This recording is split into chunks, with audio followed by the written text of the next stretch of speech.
Hola amigos y amigas, bienvenidos a un capítulo más de Imagen Bautista, donde conversamos de libros y de cosas interesantes entre nosotros. Y en esta ocasión nos acompaña un invitado especial que pronto vamos a saludarlos, pero antes vamos a saludar a nuestros amigos ya que conocen a Carlos y a Franco.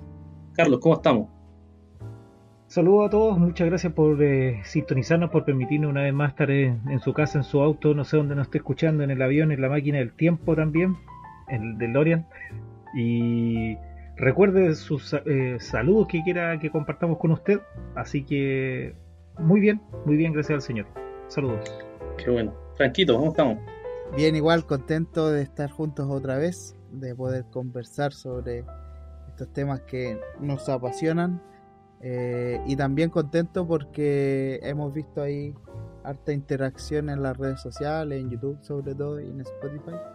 Así que animarles a seguir escuchando, a seguir comentando, sugiriendo, reclamando lo que les nazca ahí poder hacer, y nosotros vamos a tratar de atender rápido las cosas. Así que una gratitud especial a Esgrima Bíblica de Perú, que también ahí ha estado compartiendo los podcasts que hemos publicado. Sí, qué bueno, nuestros hermanos del extranjero que nos acompañan también, saludos para todos ellos. Bien, hermanos, hoy nos acompaña un querido hermano llamado Luis Aranguis. Él es nuestro hermano licenciado en Letra Hispánica de la Universidad Católica, magíster en Estudios Internacionales de la USACH y editor de Estudios Evangélicos, una revista que está siempre activa ahí en las redes sociales. Así que saludamos a Luis. ¿Cómo estás, Luis? Hola, muy buenas noches, saludos a todos. Muy contento de estar acá con ustedes. Sí, nuestro hermano Luis, que nos va a acompañar hoy día con un libro muy interesante y de un bautista. Luis, ¿qué te dio por un bautista? Es una gran pregunta, ¿eh? Sí, ¿Qué claro. me dio con un bautista? Yo creo que es la pertinencia de su pensamiento para hoy día, ¿eh? Sobre todo. Ah, Sí. mira tú. Sí, tiene ¿De más quién? es un libro que tiene más de casi unos 400 años por lo menos, y creo que es muy útil para el presente. Mira, qué bien. Cuéntanos entonces, Luis, ¿quién es el autor del libro y el libro en términos generales? ¿Cuál es como su idea central? Ya, me gustaría mencionar algunos rasgos del autor. Este libro se llama El sangriento dogma de la persecución por causa de conciencia. Ya el puro título nos dice muchas cosas, ¿no? Hay un dogma sangriento, eso es lo primero. Es una expresión muy, muy fuerte, ¿no? Sí. Dogma sangriento que trata sobre la persecución a un grupo determinado por una razón determinada, que es la conciencia. Tenemos entonces grupos que son perseguidos sangrientamente a causa de ciertas creencias que ellos defienden con su conciencia. Entonces, ya el título nos informa bastante del propósito, pero para tenerlo más claro, cabe destacar que este libro es del año 1644 más o menos. En esos días, Inglaterra está en un conflicto interno muy profundo, donde había diversas facciones religiosas pugnando, presbiterianos, anglicanos, unos contra otros, y en fin, a nivel parlamentario.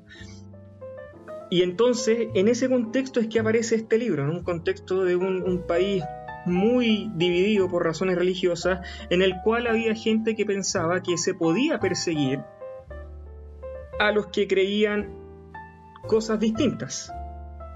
Y ahí se empieza a aclarar un poco el panorama, ¿no? Entonces la persecución no es a cualquier grupo, es a grupos religiosos que no tienen la misma fe que los grupos del poder, si lo queremos poner en esos términos.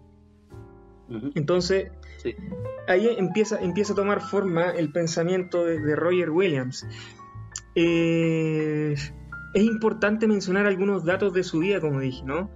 Yo creo que tal vez lo más relevante sea en términos históricos, que él es considerado fundador de Rhode Island hoy día en Estados Unidos. Él fue fundador de una ciudad, de una colonia en esos años, y tuvo una incidencia importante en la política de su tiempo precisamente a partir de estos temas. Pero también hay que considerar que Williams fue formado y preparado para ser ministro anglicano y rechazó esa posición. Entonces va a América, y en América Williams se encuentra con toda esta misma idea, le ofrecen el pastorado, pero él lo rechaza, hasta que se incorpora a iglesias independientes. Su vida gira en torno a eso, ¿no? Gira en torno a este debate respecto a la incidencia de la iglesia. Y este libro en particular, dentro de todo este contexto, es considerado una de las bases para la futura separación de iglesia y Estado sobre la cual se funda Estados Unidos. O sea, es tan importante este texto, y en español muy poco conocido, que realmente es pertinente que la tradición bautista lo conozca, ¿no? Tal vez duda, sí. hay algunas discusiones respecto a si él se identificaba como bautista o no, que los bautistas lo reclaman como suyo, pero no voy a entrar ahí, eso es trabajo de ustedes. Yo creo que para quedarnos básicamente dentro de los márgenes de su pensamiento, yo creo que todas estas cosas empiezan ya a perfilar de quién estamos hablando. Cuando él es desterrado, ¿no?, de la colonia por sus ideas, y es ahí cuando empieza todo este proceso de fundar una ciudad y qué sé yo, con otros grupos de creyentes que no estaban de acuerdo con estas ideas más restrictivas, si queremos ponerlo en esos términos. Y ya cuando se funda Rhode Island, Providence, empiezan a aparecer estas primeras ideas sobre que nadie en esos lugares debiera ser perseguido por causa de su conciencia. Y el voto de todos va a valer lo mismo, sin importar la posición religiosa que tenga, ¿no? Y eso en esa época era rupturista totalmente. Claro, algo revolucionario. Era novedoso. Yo no me gustaría usar esa palabra, pero qué bueno en rupturista. Ya, por eso lo usaste intencionalmente rupturista, digamos. Claro, por supuesto. Oye, una consulta. Sí. ¿Cómo te llegó ese documento a tus manos? Porque qué interesante, nosotros igual conocemos como Imagen Bautista parte del desarrollo de la vida de Roger Williams, que igual sí fue muy tortuosa, pero nunca había escuchado yo por lo menos de algún libro de él. Primera vez me sorprendiste. Bueno, escribió varias cosas, no solamente si tú miras su producción, también él incluso fue uno de los, el primer embajador, si no me equivoco, de los ingleses con los indígenas en el territorio, porque él se llevaba muy bien con el mundo indígena, los indios en el fondo, como les dicen ellos, sí, ¿no? Los aborígenes. No conozco el término exacto, pero claro, entonces también escribió sobre eso, escribió sobre otros temas políticos más. O sea, hay harta producción de sus debates públicos. Fue muy activo en esas discusiones de la época. Interesante. No, pero ¿cómo te había llegado el texto? ¿Cómo lo ubicaste tú? ¿O te lo pasó a alguien? No. Esto, bueno, de partida le contaba antes a Daniel que esta edición que tengo yo es una edición de carácter académico que se hizo en España. Buena. Pero obviamente no di con esta edición porque sí, yo empecé a conocer un poco más de Roger Williams a través de John Howard Yoder, no sé si lo conocen. Sí. Yoder es un menonita del siglo XX, sí. Y él considera a Williams dentro de los pensadores que le sirven para articular su pensamiento pacifista y todo lo demás que él planteaba el siglo pasado. Entonces ese fue mi primer acercamiento. Ya después empecé a profundizar más y di con este libro, y obviamente entendí mucho más toda la conformación de la cultura estadounidense en este punto, porque es efectivo que cuando uno empieza a investigar más se da cuenta que estas ideas fueron fundamentales para la conformación del país. Sí. Entonces, tanto en un nivel intelectual como en un nivel político, en un nivel religioso, Williams podríamos decir que fue un personaje muy multifacético también. Y jugó varios roles. Sí, muy interesante todo este texto. Franco, no sé si tiene alguna duda respecto a lo que nos cuenta Luis. No, yo estoy fascinado escuchando el relato y el acercamiento a este varón, a este hombre que procuró dar a entender una postura que después, bueno, que se ve tanto en la confesión de 1689, pero también en los conflictos que se siguieron dando ahí mismo en Nueva Inglaterra, y después ya obtenida la libertad a futuro. Así que no, escuchando y poniendo atención. Sí, muy interesante. Bueno, justo Anderson en su libro Historia de los Bautistas también nos habla un poco de él, y él dice que a William se le conoce como el padre de los padres de la Constitución gringa o de Estados Unidos. Efectivamente. O sea, tuvo harta influencia. Uh-huh. Efectivamente. Sí, entonces, y cuéntanos entonces cómo él desarrolla más o menos sus ideas dentro del libro, qué ideas están ahí. Mira, básicamente lo que se puede encontrar en este libro son... Primero es considerado como uno de los primeros textos teóricos de la modernidad que justifica la libertad de conciencia. Ojo con eso, porque hay mucha gente hay un cierto lugar común, ¿no?, que dice que los protestantes somos los creadores de la libertad de conciencia. Yo lo he escuchado varias veces. De hecho, no sé si recuerdan que hace algún tiempo atrás un pastor luterano de allá mismo, de la zona de ustedes, escribió una carta al director hablando de la libertad de conciencia. Pero claro, Sí. es un debate que no nació junto con la Reforma propiamente, sino que empezó a aparecer en el transcurso de los acontecimientos históricos, ¿no?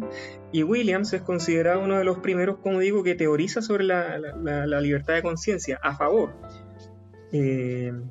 También teoriza sobre la neutralidad del Estado, que es otro tema muy importante en temas religiosos, y también los derechos de participación política. Entonces, todo eso lo encontramos acá. Pero ¿qué es lo más interesante? Lo más interesante es que lo encontramos formulado desde una argumentación bíblica e histórica muy robusta. Todo este libro es un debate entre dos personajes, la paz y la verdad. Partamos por ahí. Entonces Williams pone a conversar a la paz y a la verdad. ¿Ya? Claro, porque como Notable. estamos hablando de persecuciones sangrientas, necesitamos la paz, ¿no? Correcto. Y como estamos hablando de que esas persecuciones sangrientas se refieren a las creencias y al derecho a creer que tiene todo ser humano en su conciencia, hablamos también de la verdad. ¿Qué es lo verdadero? ¿Debería el Estado interferir en la verdad religiosa, sí o no? Entonces, hay que pensar que esta idea de separar iglesia y Estado tiene que ver con el hecho de que lo que se busca es que el Estado no interfiera en la vida de la iglesia. Curiosamente, hoy día estamos en el proceso inverso. Estas mismas ideas se formulan para que la iglesia no interfiera en la vida del Estado. Es un proceso, bueno, obviamente lo estoy diciendo en líneas muy gruesas, ¿no? Pero esa es la discusión constante. ¿Hasta qué punto el Estado puede influir en la vida de la iglesia, y hasta qué punto la iglesia puede influir en la vida del Estado? Son discusiones muy importantes. Está entre medio, por ejemplo, o sea, la diferencia entre presbiterianos, iglesias libres, independientes y anglicanos también va por esa vía, ¿no? Es un problema propiamente político. Entonces, en ese contexto, como dije al principio, es donde está escribiendo él. Y solo para perfilar algunas ideas, me gustaría, por ejemplo, que pensáramos cómo él entiende la ciudad. Ya, la ciudad, cuéntanos. Sí, y antes voy a partir por la ciudad, pero quiero hacer una aclaración previa. Nosotros tenemos que pensar que muchas de las ideas que se discuten en el siglo XVI en la práctica no son nuevas. En la historia del cristianismo, ya en los primeros siglos, existía esta tensión. Tenemos por una parte, por ejemplo, que los cristianos fueron perseguidos básicamente los primeros 3 siglos, pero con la llegada de Constantino, la iglesia empieza a tener una relevancia pública que antes no tenía.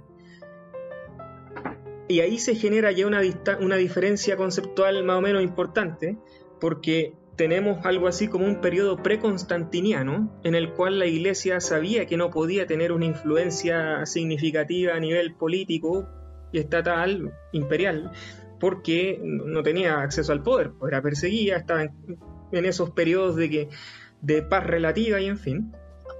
Claro, no tenía el apoyo estatal, digamos. Claro, pero cuando llega Constantino se puede decir que es el primero que pone la piedra para que la iglesia tenga una relevancia política fundamental en el imperio, y incluso cuando cae Roma, ¿no? el Imperio Oriental sobrevivió 1000 años más, y la Iglesia Católica Ortodoxa, en este caso allá en Oriente, siguió siendo el centro del cristianismo y con una fuerte vinculación con el Estado hasta que cayó Constantinopla. Ujú. Entonces, hay mucha historia detrás de esto. ¿Y qué ocurre? Que cuando ya empieza esta figura de una iglesia aliada con el Estado, aparece un relato que dice que en el fondo esta unión entre o esta relación simbiótica entre el Estado o el imperio más bien y la iglesia es cumplimiento del propósito divino, y hay gente que derechamente llega a pensar que el emperador debe encarnar la bondad divina, que el emperador es el que debe estar al servicio de la verdad de la iglesia.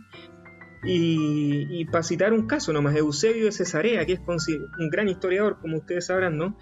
En su libro Historia de la Iglesia siempre está a la venta por ahí. Él dice en alguna ocasión: nuestro emperador es perfecto en discreción, en bondad, en justicia, en coraje, en piedad, en devoción a Dios. Solo y verdaderamente él es filósofo, dado que se conoce a sí mismo. O sea, Eusebio está concibiendo que el emperador tiene que ser algo así como el garante de la presencia de la iglesia en el mundo. Porque así como el imperio se extiende a todo el mundo, la iglesia se extiende con él. Y este relato de una unión muy profunda, muy estrecha entre imperio y iglesia, obviamente se viene a pique con la caída del imperio occidental. Y ahí aparece este libro de Agustín, La ciudad de Dios, ¿no? Que es muy conocido, donde Agustín empieza a hacer estas distinciones entre la ciudad de los hombres y la ciudad de Dios, ¿no? Son dos ciudades distintas. Entonces, ahí ya nosotros tenemos un antecedente histórico muy importante que muestra cómo hay dos grandes comprensiones, hay más, pero son dos grandes comprensiones importantes de la relación entre iglesia y Estado, fe y política y en fin. Y tenemos un grupo que entiende en el fondo que esta relación profunda entre iglesia y Estado es la culminación de un plan divino, ¿no? Y tenemos otra posición que nos dice: momento, la iglesia es una comunidad que corre aparte. Está, podríamos decirlo así, ¿no? Está en el mundo, pero no es del mundo. Para volver a la escritura. Entonces, tenemos estas dos grandes visiones. Una iglesia imperial, muy fuertemente vinculada con el Estado, y esta otra visión que la disocia. ¿Y dónde ponemos a Roger Williams? Bueno, Roger Williams, evidentemente, si uno quisiera ponerlo en términos, en brocha gorda, digamos, Roger Williams sería más agustiniano. ¿Por qué? Porque él tiene un concepto de ciudad que efectivamente distingue a la iglesia de lo político. A diferencia, por ejemplo, de los anglicanos, que estaban a favor de la iglesia estatal, ¿no? Y ahí se empiezan a notar estas distinciones que son bastante más profundas, y hay que tirar aquí el brochazo nomás, pero se empiezan a notar. Sí, claro. Entonces, por ejemplo, miren lo que dice sobre la ciudad. Voy a buscar la cita. Dele, no. Mientras busca la cita, no sé si Carlos Franco quieren preguntarle algo a Luis. No, solamente quería yo saber, para contextualizar, en qué año Williams escribió o publicó el libro. Eso, porque me lo dijo, pero no le puse atención. Es del 1644. Ya. 1644, okay. Y lo publica en Londres, porque en la colonia no lo podía publicar, porque estaba... Sí. Su mala fama era muy grande allá. Sí, que estaba sacando más o menos la coincidencia de el nacimiento de los bautistas en particular.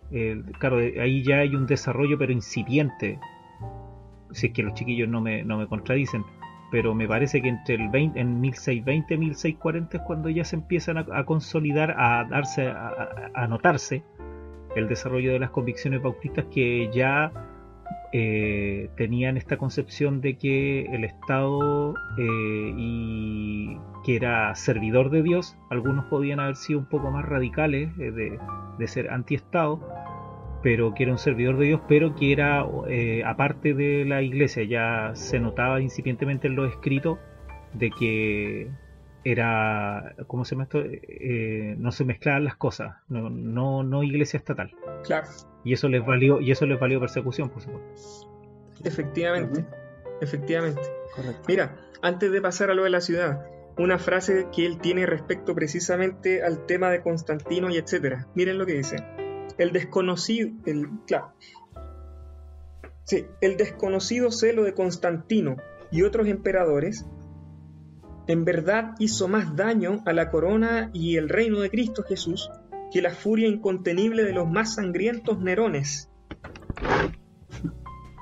Durante las persecuciones de estos últimos, los cristianos eran dulces y fragrantes como la especie golpeada y machacada en el mortero. Pero aquellos, y esto lo pone en cursiva, como casi irónicamente, aquellos buenos emperadores, al perseguir a algunas personas equivocadas como Arrio y otros, y al privilegiar a otros maestros de las verdades de Cristo, hicieron que se perdieran en aquellos tiempos no un pequeño número de las verdades de Cristo. Y al mantener su religión, y aquí está fíjense, al mantener su religión por medio de la espada material, la cristiandad se eclipsó y sus maestros cayeron dormidos. Sin duda todos estos hombres santos, emperadores y obispos buscaban e intentaban realizar lo correcto, exaltar a Cristo, pero no lo hicieron siguiendo el mandato de Cristo Jesús, permitir que la cizaña creciese junto al trigo en el campo del mundo. Fíjense cómo cierra. Con ello hicieron que el jardín de la iglesia fuera lo mismo que el campo del mundo. Es una afirmación poderosísima. Roger Williams, y por eso partí hablando del constantinismo y de la visión de Agustín. ¿Por qué? Porque Roger Williams está discutiendo con una visión de la política eclesiástica, si quisiéramos llamarlo así, que fue muy importante en los siglos pasados. Hoy día hablar de una iglesia de Estado es casi una ridiculez, ¿no? Hay muchos estados todavía, hay algunos en Europa, por ejemplo, que son confesionales, pero ya no es lo mismo que antes. Hay libertad de conciencia, hay libertad de culto, entonces ya que un estado tenga iglesia o no oficial no es tan relevante como antes. Sí. Claro. Mira, acá estaba leyendo, perdón que meta la cuchara, porque hay un dato que me agarré el libro de León Macbeth, que es de Historia Bautista, uno de los libros que nosotros tenemos, y dice que en 1631 ya Roger Williams públicamente negó el derecho del magistrado civil para regular con la primera tabla de los 10 mandamientos, es decir, las ofensas religiosas. Claro.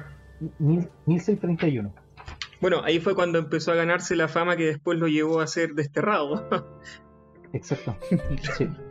Así se parte. Sí. Franco, ¿quería añadir algo? Sí, no, una de las cosas que se alcanzan a percibir es, de hecho, esta lectura de la parábola de la cizaña y el trigo que hace Williams, que también nos hace distinto o que de algún modo hace diferencia, como decía Luis, en la política propia de la iglesia, no solo en su relación con el Estado, sino de la composición de la iglesia misma. El que una iglesia sea estatal implica necesariamente que va a estar compuesta por creyentes y no creyentes. De hecho, se nace en ese país, es de la iglesia. Sin embargo, el entendimiento bautista siempre ha sido que no es así, que esa parábola es referente al mundo y no a la iglesia, porque la iglesia siempre debe procurar estar compuesta solamente de creyentes. Que eso no se dé siempre, o que no esté en nuestras facultades determinarlo de manera precisa, es otro tema.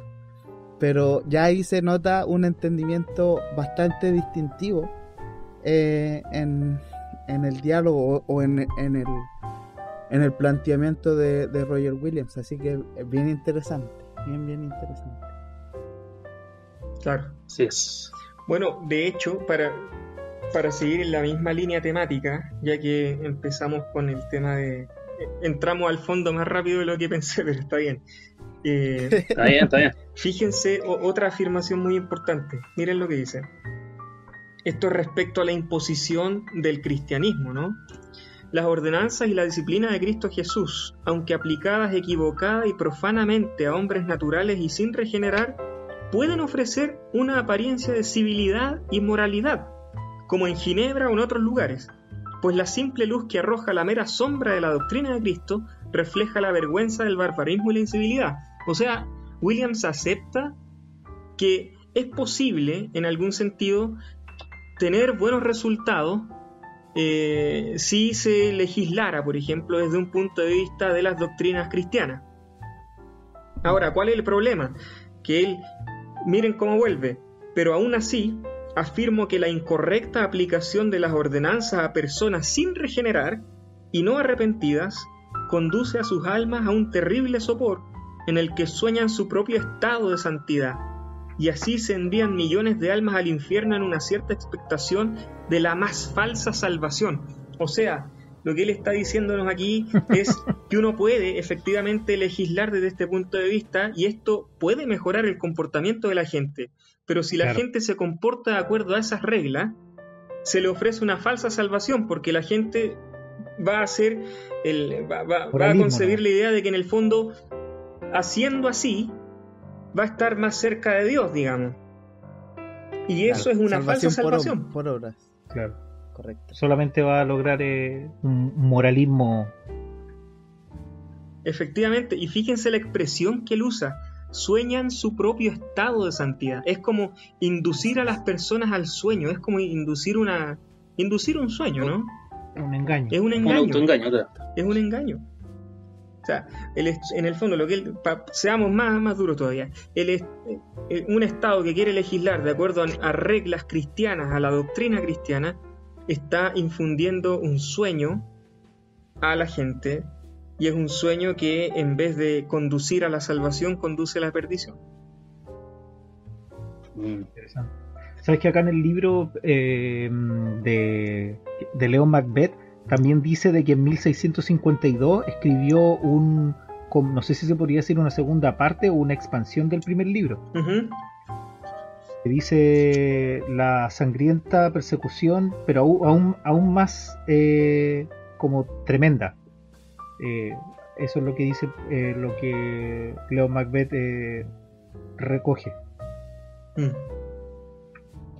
Oye, qué bueno, súper interesante el tema, compadre. Sí, muy interesante. Oye, Luis, ¿y según sabemos la historia, Roger Williams fundó Rhode Island y Providence, dijiste, ¿no? Sí, estuve involucrado en la fundación de toda esta... Sí. ¿Y cuál era el propósito de esa fundación, de eso? No, o sea, tienes que pensar que Roger Williams es desterrado y tenía que tener algún lugar donde vivir. Eso es lo primero. Entonces, lo que cuenta la historia es que él le compró tierras a unos indios, ¿no? Y eso fue lo que le permitió empezar a ganar, a crear buenas relaciones con ellos, y que después a la larga lo iba a posicionar como uno de los mejores enviados de los ingleses para dialogar con ellos. Entonces sí. Ahí así empieza, ¿no? Él es desterrado y va buscando territorio donde instalarse con otras personas más que piensan parecido a él, y es en esos lugares donde se empieza a cultivar esta idea de que nadie debe ser discriminado por tener una creencia distinta. Estoy tratando de buscar la afirmación, claro. ¿Dónde está? Mira lo que dice la historia.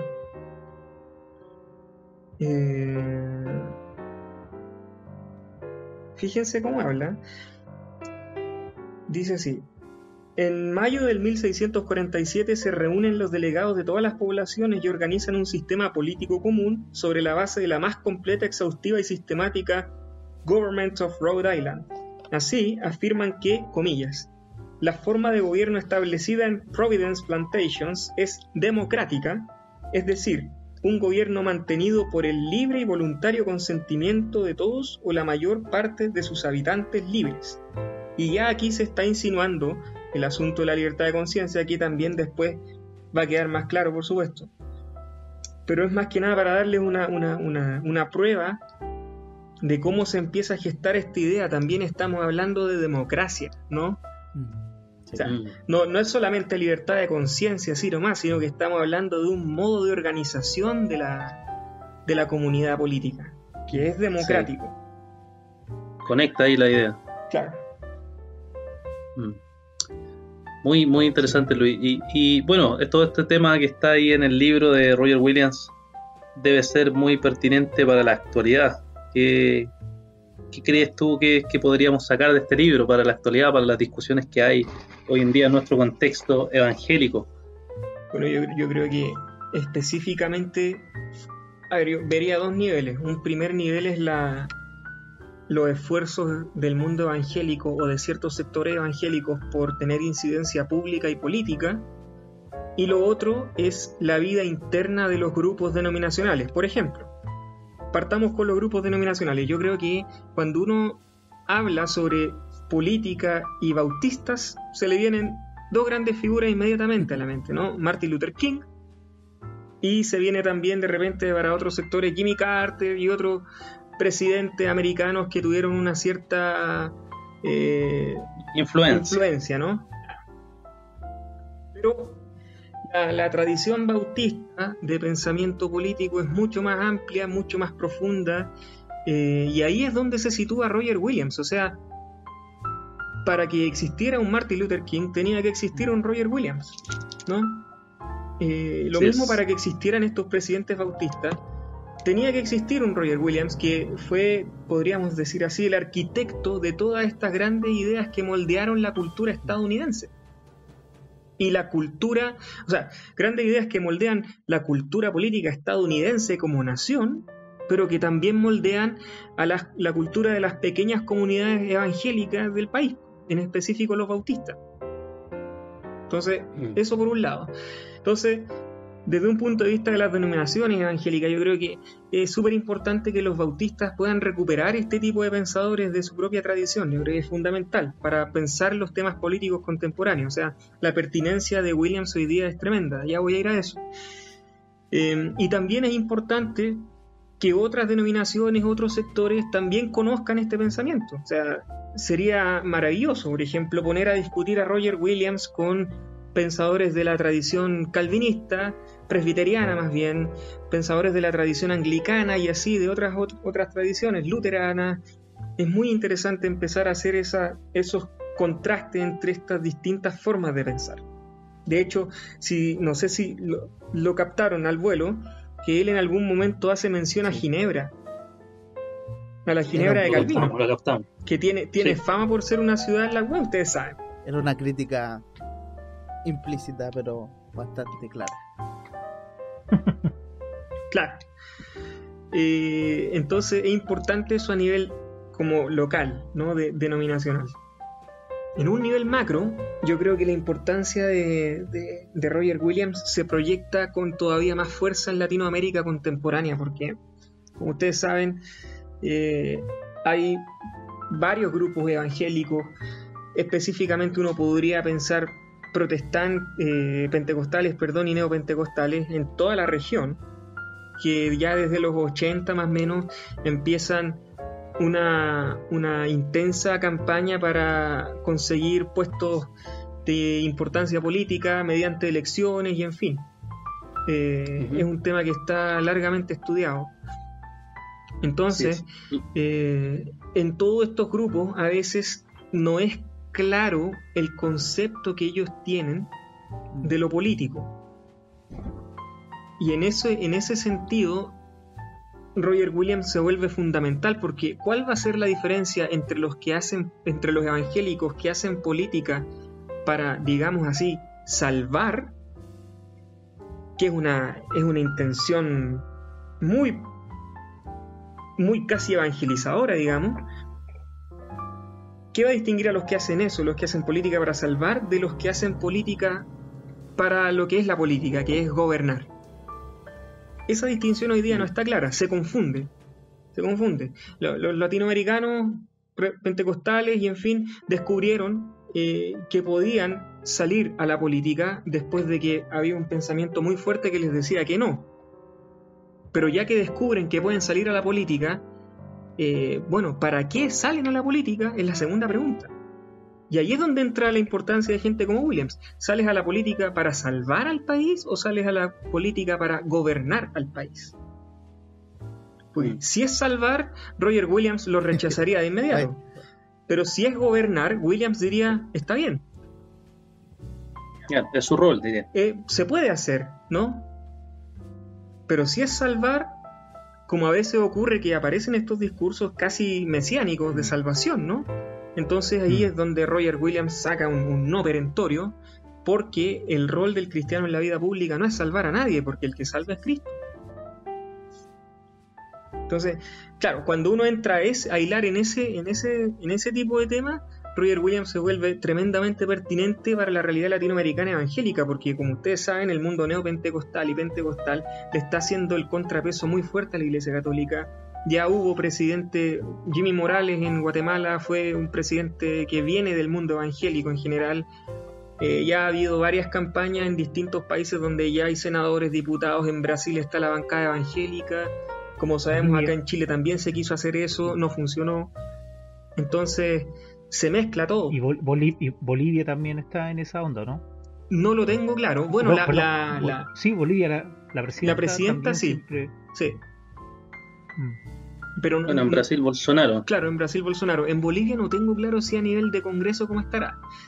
Ah, ok, ya. Estaba pensando en eso, sí, pero claro, viene de ahí.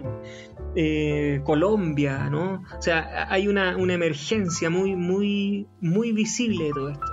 Y a uno no le queda claro por qué lo hacen. Ahí está la cosa. Oye, hermano, perdón, una consulta. ¿Para cuándo tú tienes más o menos pronosticado la publicación del libro? ¿Y quién, yo? Sí. ¿De cuál libro? ¿De este libro tú pensabas publicarlo, algo así? ¿Pensabas publicarlo? ¿Lo de Roger Williams? Sí. No, ya está publicado. No, pues un libro publicado, sí. No, pero me refiero, ¿tú lo leíste en inglés o está traducido en España? Sí, está en español. Yo le estoy está en leyendo español. Sí. Ya, no, pensé de que tú estabas viendo a lo mejor la posibilidad de imprimirlo acá en Chile. No, me encantaría, no me negaría esa opción. Bueno, yo le pregunté a Luis publica la cuenta y que quieren hacer una vaquita para yo creo que acá. Publicar esto en Latinoamérica hoy día, una edición más, digámoslo así, de divulgación popular y que esté en las librerías nuestras, yo creo que sería fundamental. Perdón, ¿cuántas páginas tiene? Mira, esto debe tener unas 300 más o menos. Ya, no es delgado. No es delgado, pero uno puede hacer selecciones. Pues, sí. Está todo tan segmentado y tan claro que se puede hacer una selección. Trae una... O en volúmenes. Trae una introducción, algo así, ¿no? Que explica el contexto y todo. Sí, también trae, de hecho, 2. Bueno. Esta edición, yo creo que le mandé la foto a la mandaste, sí. Vimos la portada. Sí. ¿Qué editorial? Ahí en el logo. ¿Qué editorial dijiste que era? Centro de Estudios Políticos y Constitucionales. Es española. Sí. Ole, tío. Sí. Muy interesante, Luis, este libro. Creo que vamos a tener que hacer una vaquita para imprimirlo aquí pronto en Chile. Claro. Sí, sería importante divulgarlo, creo yo. Sí, sin duda. ¿Alguna otra pregunta que quieran añadir, Carlitos, Franco? A mí me gustaría añadir que efectivamente, como dice Luis, el pensamiento de Roger incluso nos alcanzó a nosotros en Chile. El otro día, hace algunos meses, publicábamos un artículo de La Voz Bautista donde un hermano explicaba un poco a los bautistas en Chile el proceso que se estaba realizando para buscar la libertad de expresión religiosa en el país, en un tiempo en el que también era algo que se veía lejano, algo que no era factible, viable, porque había una religión predominante y que estaba enlazada y amarrada al Estado. Y era bien llamativo eso, que el hermano decía: nosotros no estamos peleando solo por nuestra libertad de expresión o nuestra libertad religiosa, sino que por la libertad de todos. Y él decía, y lo hacemos no porque creamos que todas son iguales o tengan la misma veracidad, sino que porque creemos que como Dios es quien salva, la competencia de algún modo, no, así parafraseando, no es que sea pareja, sino que Dios siempre gana. Por lo tanto, también reforzaba esta idea de libertad religiosa, que no es una simple buena onda de todos, si bien es cierto, sí es importante reconocer esto, de la posibilidad que tiene todo hombre de pensar libremente, de creer libremente, pero también con ese matiz de decir, Dios va a salvar a los que Él quiera salvar, y por lo tanto no tenemos temor de esta libertad que es dada por Dios al hombre. Así que sí, bueno ver cómo está o dónde están los orígenes, cómo hay ya tempranamente ahí en los 1600 un desarrollo claro del pensamiento acerca de la libertad de conciencia, de la libertad de creer. Sí. Luis, ¿querías añadir algunos últimos comentarios sobre el libro antes de ir terminando? Más que nada citarles tal vez cerrar con una cita sería más pertinente, para no Dele. que hable él más que yo. Eso suena Que como hable un él, predicador, que hable el Señor y no yo. Mira, Está acostumbrado todo por Luis. fíjate en esta afirmación. Cristo Jesús no quería hacer uso de la magistratura civil para que le ayudara en su reino espiritual, ni dejaría que sus súbditos se sintieran desalentados o descorazonados por todas sus amenazas y terrores, pues el amor es tan fuerte como la muerte, y sus rescoldos producen las llamas más vivas, que no se pueden apagar ni con todo el agua ni con los torrentes de la más poderosa oposición. Yo creo que ahí queda muy claro dónde fundamenta Williams finalmente esta toma de postura política. No es simplemente un razonamiento que venga de la observación de la realidad, ni una pura especulación, ¿no? Se afirma mucho en la propia experiencia de la iglesia cristiana y en la toma de posición que Jesús mismo hizo en sus días. Entonces, en ese sentido, este intento por comprender la vida de la iglesia en el ámbito público desde la perspectiva de Cristo, más que del proceso histórico que condujo a esta constantinización del cristianismo, es un aporte importantísimo. Uno podría pensar que hoy día todos estos movimientos en los cuales no queda clara la distinción entre si entran a la política porque quieren gobernar o salvar, ocurre aquí que Williams nos muestra claramente que el camino de Cristo es otro, y que si un cristiano quiere gobernar, bueno, que lo haga, pero que no lo haga con la pretensión de salvar, de imponer su verdad. Porque esta verdad no se impone, ¿no? Por ahí eso es. O sea, el cristianismo no vino a ser impuesto. Y cuando se utilizan las estrategias o las herramientas políticas para imponerlo, se pone en riesgo el cristianismo mismo. Así es, Luis. Bien, Luis, te agradecemos por el esfuerzo también de exponernos a este libro y divulgarlo, que es la idea que también nosotros tenemos de divulgar estos libros para que la gente, los hermanos que nos escuchan, puedan también adquirirlos. Así que te agradecemos mucho por habernos acompañado en este capítulo para poder compartir junto con nosotros este gran tema y este gran libro de Roger Williams. Yo le agradezco mucho la invitación a ustedes por haberme considerado, así que espero que haya sido útil para las discusiones que tengan pensadas ustedes también más adelante. Sin duda, pues Luis, vamos a seguir pensando más temas. Este es un tema que está siempre esperando también el seguir descubriéndolo para traerlo a la iglesia. Vamos a pedirle a nuestros amigos que se despidan, a Carlos y a Franco. Carlitos. Bueno, agradecer al Señor. Luis, Dios te bendiga, que también ha sido una bendición refrescar estos temas que a veces nosotros como bautistas solemos conversarlos, analizarlos también, y que también lo vayan conociendo más hermanos, así que se puede pensar de política desde el texto bíblico, desde la historia, analizar también, aprender de lo bueno y de lo malo. Así que muchas gracias, que el Señor te bendiga mucho, y también saludos y bendiciones a todos los hermanos que descargan, que escuchan el podcast también.